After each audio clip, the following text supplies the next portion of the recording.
তোমাদের রানী ধারাবাহিকের আজকের পর্বে আপনারা দেখতে পারবেন যে দুর্জয়ের কিডন্যাপের কথা শুনে আনিশা পাগলের মতো ছটফট করতে থাকে। তখন আনিশা একজনকে ফোন করে আর বলে, একটা নাম্বার দিচ্ছি, লোকেশনটা ট্র্যাক করে পাঠান ইমিডিয়েটলি। দুর্জয় সেনগুপ্ত কোথায় আছে আমাকে এক্ষুনি জানতে হবে।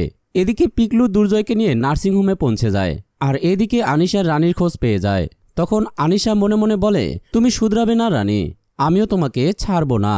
তুমি দুর্জয়ের শরীর থেকে ট্রান্সমিটার বের করার জন্য নিয়ে গেছো, কাজটা তুমি শেষ করতে পারবে না, কারণ আমি পারতে দেব না।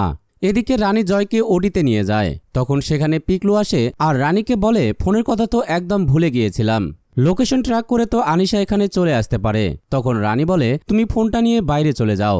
এদিকে আনিশা তার গুন্ডাদের নিয়ে বেরিয়ে পড়ে। এদিকে রানী জয়ের অপারেশন শুরু করে দেয়। আর এদিকে রিতম বাড়িতে এসে বলে, ভাই কিডন্যাপ হয়েছে। বাড়ির সকালে মিলে কান্নায় ভেঙে পড়ে।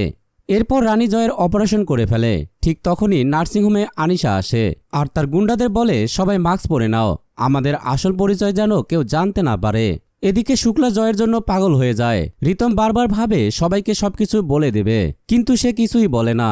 এরপর আনিশা ওটিতে প্রবেশ করে, কিন্তু সেখানে কেউ ছিল না। তখন আনিশা বলে, অপারেশনটা তো এখানেই হয়েছে, তাহলে গেল কোথায়? তখন রানী আনিশাকে বলে, খুঁজে লাভ নেই আনিশা দি, দুর্জয়কে নিয়ে অলরেডি আমি অনেক দূরে চলে এসেছি। ওর পেটে যে ট্রান্সমিটার ছিল সেটাও বের করা হয়ে গেছে, মিস আনিশা চ্যাটার্জি, এবার কাকে ধমকাবে তুমি?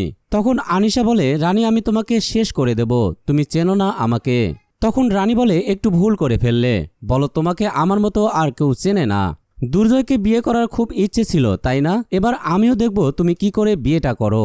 তো দর্শক, এই ছিল তোমাদের রানী ধারাবাহিকের আজকের আপডেট। পরবর্তী আপডেট জানতে আমাদের চ্যানেলটি অবশ্যই সাবস্ক্রাইব করে রাখবেন।